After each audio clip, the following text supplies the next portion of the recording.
freedom and equality and the need for justice which unites us under this roof this afternoon. It is our responsibility as Sikhs to continuously raise our voice against the injustice and oppression which sadly continues on until today. To start off, I'd like to correct some terms that are being misused with these events. Words, riots, and mobs. Today, I would like to join you all in making it very clear that in 1984, there were no riots. And the killers did not just form mobs. It was a pre-planned genocide and carried out by death squads. Today, as new information comes to light and Sikh youth conduct research into these genocidal massacres, new information has surfaced. We now know that these death squads were provided with kerosene oil, tires, iron rods, and flesh-eating chemical powder as weapons.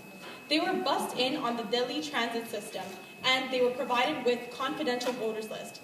With all this information before us, we ask, who stockpiled these weapons and distributed them? Who created these dangerous chemical powders? Who provided the keys and buses to transport these death squads?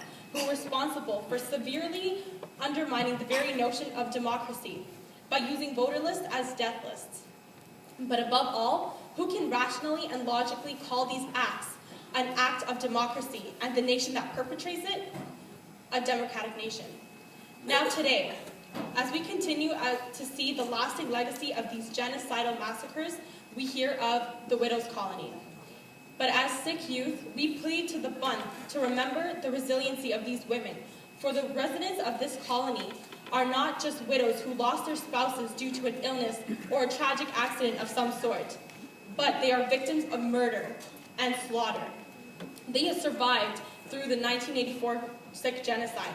Therefore, today, let's vow to refer to Tilak Vahad as not as the Widows' Colony, but as the Survivors' Colony.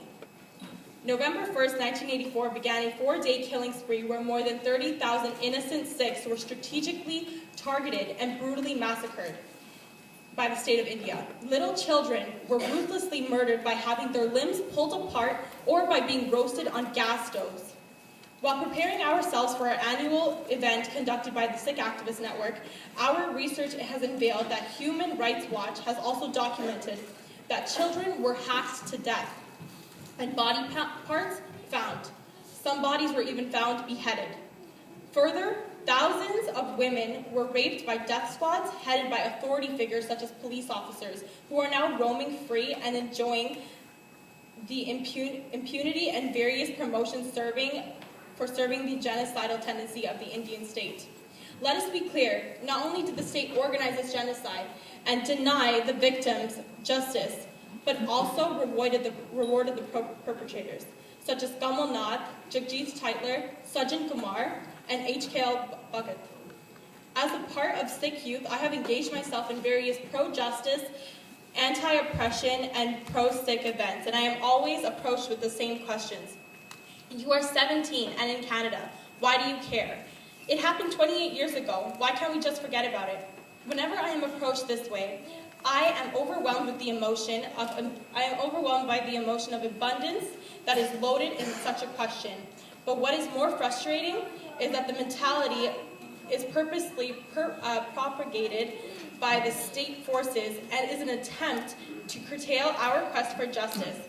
But the Sikh Youth of Canada and the Sikh Activist Network remain committed and unwavering in our peaceful pursuit of justice through the development of young activists and a new wave of Canadian-born, university-educated lawyers, academics, and more.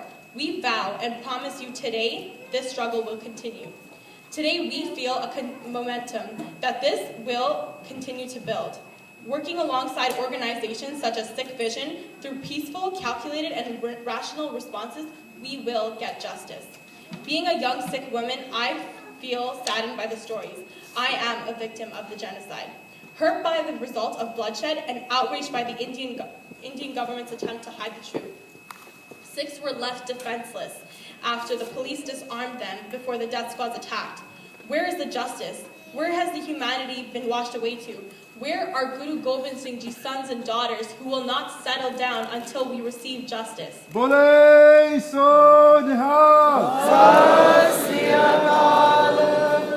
It was once said by Reverend Desmond Tutu, "If you are neutral in matters of injustice, you have chosen the side of the oppressor. Which side will our nation take? It is not acceptable to turn our backs on the victims and survivors of the 1984 Sikh genocide. When we are asked to move on and forget, what will our response be? To this day, Sikhs face oppression and are denied the recognition of the 1984 Sikh genocide.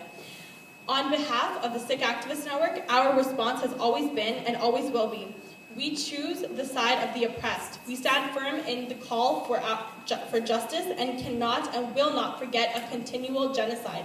As a sovereign people, a free people, the Bunt will forever remain resilient and remain committed in a peaceful struggle for human rights and justice." Thank you.